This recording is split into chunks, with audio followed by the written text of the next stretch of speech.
আছুতীয়াকৈ ছটিয়াও জোনাক খিৰিকী মুখৰ ৰাতি হেঙুলীয়াকৈ আঁকি দিওঁ তোমাৰ বেলি কপালতে মোৰ স্বপ্ন মোৰ শব্দ পৃথিৱী সামৰি তুমি অৰ্থ তুমি ছন্দ মোৰ এই গান বিয়পি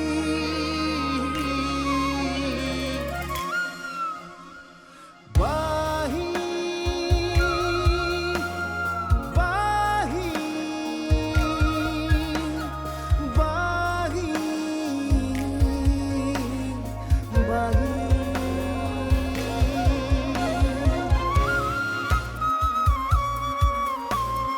ধূলিয়ৰি বাটেৰে কোনোবা শেষতে তোমালৈ গৈয়ে থাকিম নেদেখা নদীৰে কোনোবা ঘাটতে তোমাকেই শুনি থাকিম বাহি এই সন্তানটোৰ বাবেই মই তোমাক বিচাৰিছিলোঁ। এতিয়া আৰু তোমাৰ প্ৰতি মোৰ কোনো অভিযোগ নাই। সেই সন্তানটিক মই ভালদৰে ডাঙৰ কৰিম। বাৰু ঐ এতিয়া তোৰ মুখেৰে কৈ দেচোন। নহয় মানে মাহী, কথাটো মই প্ৰথমে অনুৰাগকহে ক'ব লাগিছিল। একো নহয় দে, মই গম পালো নহয়, ভালে হ'ল এতিয়া। এবাৰ কচোন ক না। মানে মাহী, মানে মই মাক হ'বলৈ ওলাইছো। ঠিক আছে, হ'ব হ'ব হ'ব। দেউতা, মা কোৱা। তোমাৰ সৈতে মোৰ অলপ কথা আছিল। অনুৰাগ আহিছিল নহয় জানো? আহিছিল অন্তিমবাৰৰ বাবে, আৰু কোনোদিনাই নাহে। দেউতা, আজি মই তোমাক যি ক'বলৈ ওলাইছো সেই কথাটো শুনাৰ পিছত তুমি হয়তো মোক ঘৃণা কৰিব পাৰা। তুমি হয়তো ভাবিব পাৰা যে মোৰ ছোৱালী ইমান তললৈ নামিব পাৰে। কিন্তু মই যি সিদ্ধান্ত লৈছো সেয়া মই বহুত ভাবি চিন্তি লৈছো। তুমি যদি মই জীয়াই থকাটো বিচাৰা, তুমি যদি বিচাৰা মই তোমাক ক্ষমা কৰি দিয়াটো, তেনেহ'লে তুমি মোৰ সিদ্ধান্তক স্বীকাৰ কৰিব লাগিব। মই বুজা নাই তই কি ক'ব বিচাৰিছ। তই কোনো চিন্তা নকৰাকৈ কৈছ। তোৰ জীৱনত মোৰ মূল্য কি মই জানো, আনকি এইটোও জানো যে তোৰ জীৱনত অনুৰাগৰ মূল্য কি। সেইটো চিন্তাই মোক প্ৰতিটো মুহূৰ্ততে অশান্তি দি আছে। তই কি ক'ব খুজিছ ক। তই একেবাৰে চিন্তা নকৰিবি। তোৰ সুখৰ বাবে মই সকলো কাম কৰিব পাৰোঁ।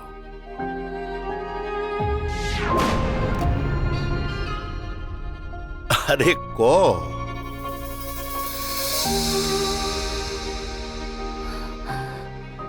মই মাক হ'ব ওলাইছো। মোৰ গৰ্ভত অনুৰাগৰ সন্তান আছে।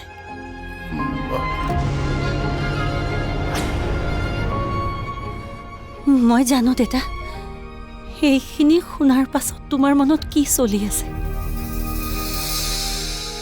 কিন্তু মই অনুৰাগক কৈছিলো যে তোমাৰ অবিহনে মোক জীয়াই থকাৰ কাৰণ এটা দিয়া, আৰু সেয়ে হয়তো সি মোৰ অনুৰোধ ৰক্ষা কৰি মোক জীয়াই থকাৰ কাৰণ এটা দিলে।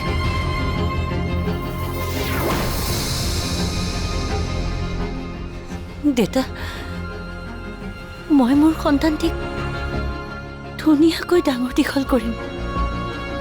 মই এগৰাকী ভাল মাক হ'ব খোজো। দেউতা প্লিজ মোক তুমি অন্য এখন ঠাইলৈ লৈ যোৱা, য'ত সমাজখনে যাতে প্ৰশ্ন নকৰে মোৰ এই সন্তানটিৰ পিতৃ কোন, এই সন্তানটি ক'ৰ পৰা আহিল। মোক এনেকৈ এখন ঠাইলৈ লৈ ব'লা প্লিজ দেউতা, প্লিজ দেউতা, প্লিজ দেউতা, সেইখিনি তুমি মোৰ বাবে কৰা, নহ'লে মই জীয়াই থাকিব নোৱাৰিম দেউতা।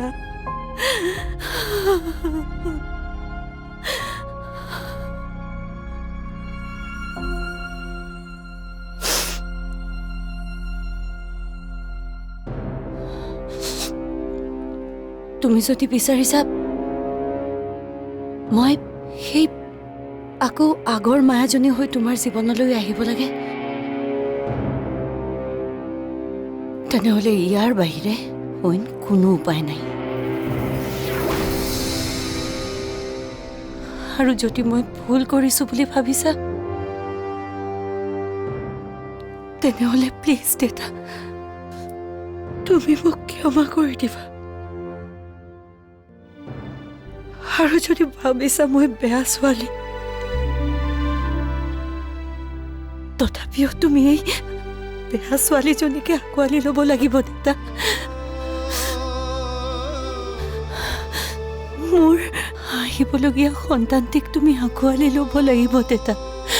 কোৱা দেউতা, কোৱা।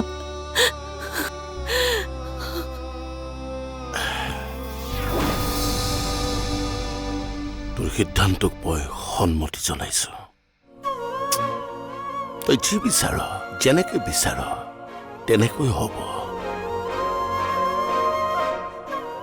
কাৰণ তই সুখত থকা মানে মই মোৰ জীৱনৰ সমস্ত সুখ লাভ কৰিম।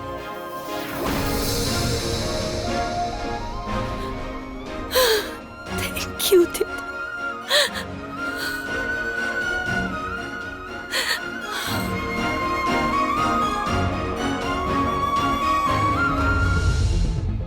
মায়ে মোক কৈছিল তাই সদায়ৰ বাবে মোৰ জীৱনৰ পৰা আঁতৰি যাব, কিন্তু তাইক মই অবিহনে জীয়াই থকাৰ এটা কাৰণ লাগে। আৰু সঁচাটো তুমি জানাই যে মায়া আৰু মোৰ বিয়া হৈছিল। মোৰ নামত এতিয়াও তাই সেন্দুৰ লৈ আছে। তেনেহ'লে মোক মাজত কিয় সোমাইছিল? মোক যদি এবাৰ আপুনি ক'লেহেঁতেন তুমি ৰাস্তাৰ পৰা আঁতৰি যোৱা, মায়া উভতি আহিছে, মই মায়াৰ লগত থাকিব বিচাৰো, মই স্ব ইচ্ছাৰে আঁতৰি গলোহেঁতেন।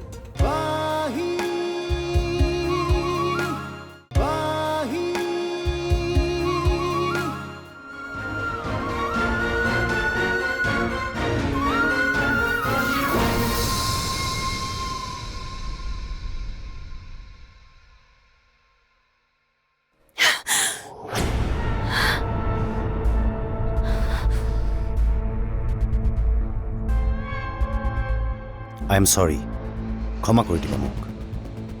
পাৰিবানে মোক ক্ষমা কৰি দিব? এয়া সম্ভৱ নহয়, মোৰ বিশ্বাস ভাঙিছে আপুনি। মই গম পাইছোঁ মই তোমাৰ অপৰাধী। মই তোমাক সকলো সঁচা কথা কওঁ। আৰু মই একো শুনিব নিবিচাৰো। কথাবোৰ গম পাইছা যিহেতু আধৰুৱাকৈ কিয় এৰা? সম্পূৰ্ণকৈ গম পোৱাটো উচিত।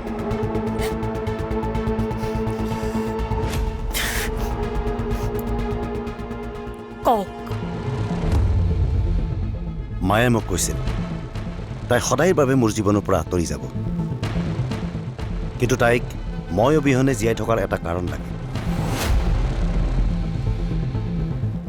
আৰু সঁচাটো তুমি জানাই যে মায়া আৰু মোৰ বিয়া হৈছিল। মোৰ নামত এতিয়াও তাই সেন্দুৰ লৈ আছে। তেনেহ'লে মোক মাজত কিয় সোমাইছিল?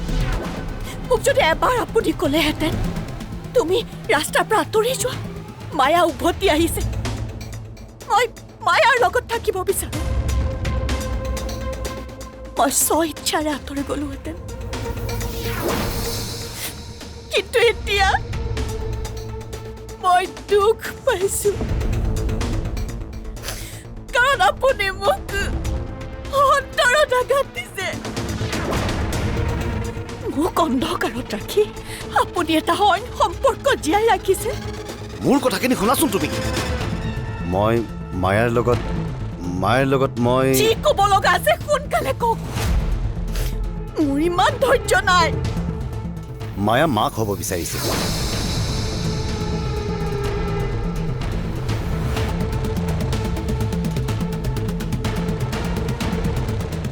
তাই কৈছে তাইক এটা হেনো সন্তান লাগে সেই সন্তানটোৱে তাই জীয়াই থকাৰ কাৰণ হ'ব তাৰপিছত কোনোদিন আমাক ডিষ্টাৰ্ব নকৰে বুলি কৈছে সদায়ৰ বাবে আঁতৰি যাব তাই তাৰপিছত তোমাৰ লগত মই ধুনীয়াকৈ সংসাৰ কৰিব পাৰিম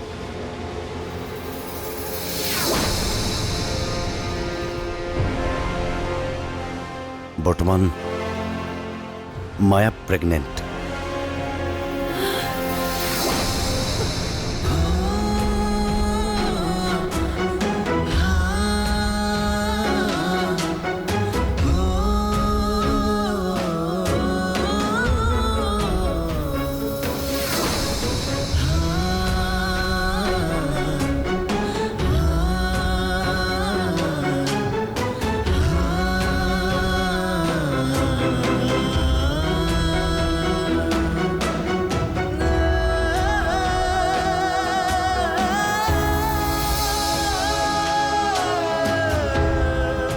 মাহী বহুত ডাঙৰ ঘটনা এটা ঘটিছে আমি ভবাতকৈ কথাবোৰ বহুত বেয়া ফালে গৈ আছে কি বেয়া ফালে গৈছে বাৰ লগত ইমান অন্যায় কেনেকৈ হ'ব পাৰে মাহী বহুত ডাঙৰ অন্যায় কৰিছে কি হৈছে ভালকে নকওঁ কিয় মায়া প্ৰেগনেণ্ট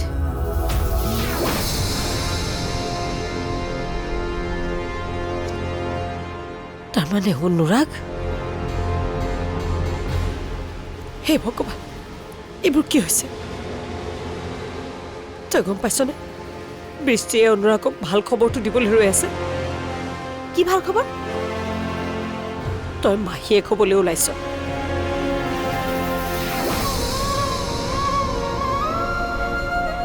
কি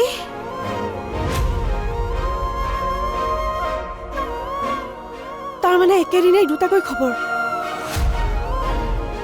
মই বুজি পোৱা নাই মাহী মই হাঁহিম নে কান্দিম তাৰমানে সিফালে মায়া প্ৰেগনেণ্ট হৈছে এফালে বৃষ্টিও প্ৰেগনেণ্ট আৰু বাপেক এজনী অনুৰাগ অ মা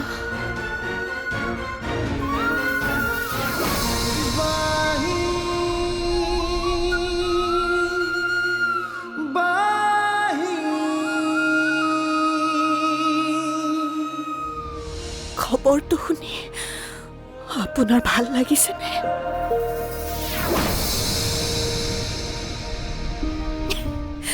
চাওকচোন একেদিনাই আপুনি দুটাকৈ ভাল খবৰ পাইছে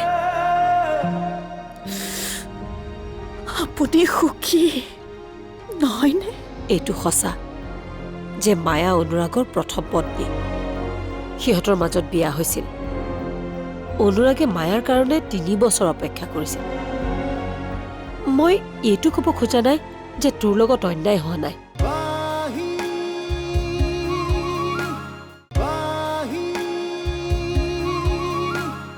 মায়াই আপোনাক ভাল খবৰটো দিবলৈ মাতিছিল আৰু আনফালে ময়ো আপোনাক এটা ভাল খবৰ দিবলৈ আগ্ৰহেৰে ৰৈ আছিলোঁ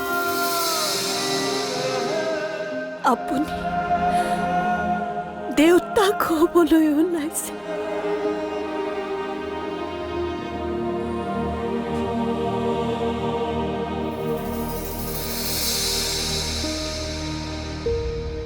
খবৰটো শুনি আপোনাৰ ভাল লাগিছেনে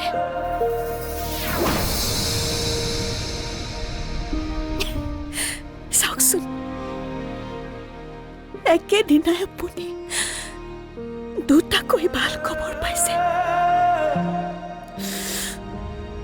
আপুনি সুখী নহয়নে?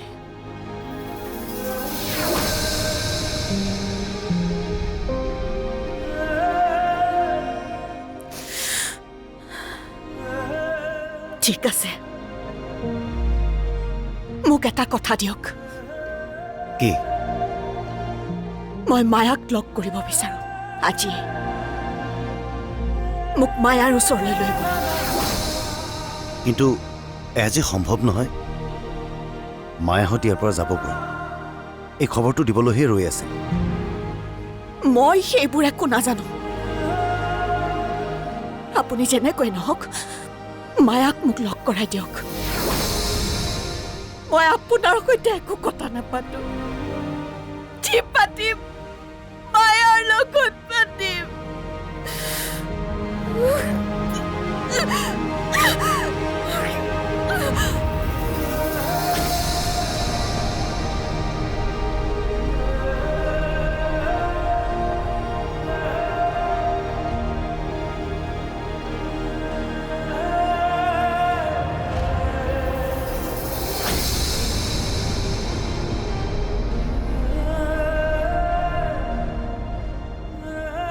এতিয়া এনেকে কন্দা কটা কৰি থাকিলে জানো সমস্যাৰ সমাধান হ'ব?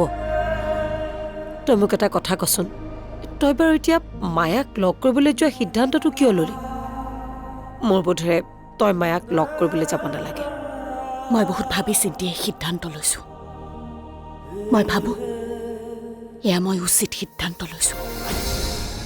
মানিছো, যি হৈছে বেয়া হৈছে, তেনেকুৱা হ'ব নালাগিছিল। কিন্তু কথাবোৰ ময়ো বহুত ভাবিলোঁ। চাবলৈ গ'লে অনুৰাগৰ গাতো দোষ নাই। এইটো সঁচা যে মায়া অনুৰাগৰ প্ৰথম পত্নী।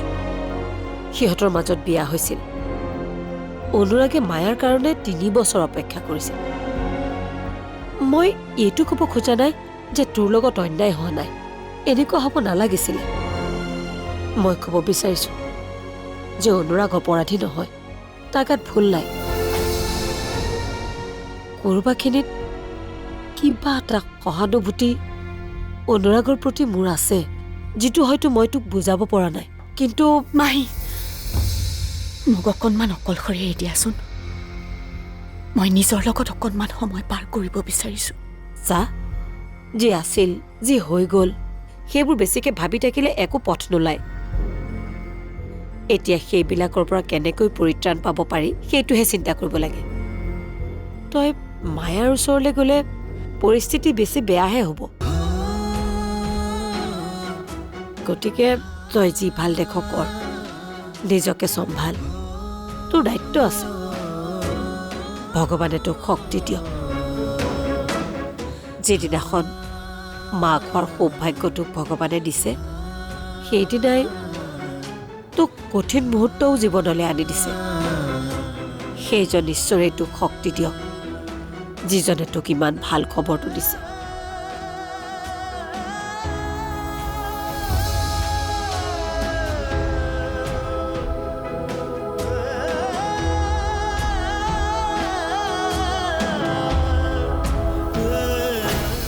ধূলি উৰি বাটেৰে কোনোবা শেষতে তোমালৈ গৈয়ে থাকিম।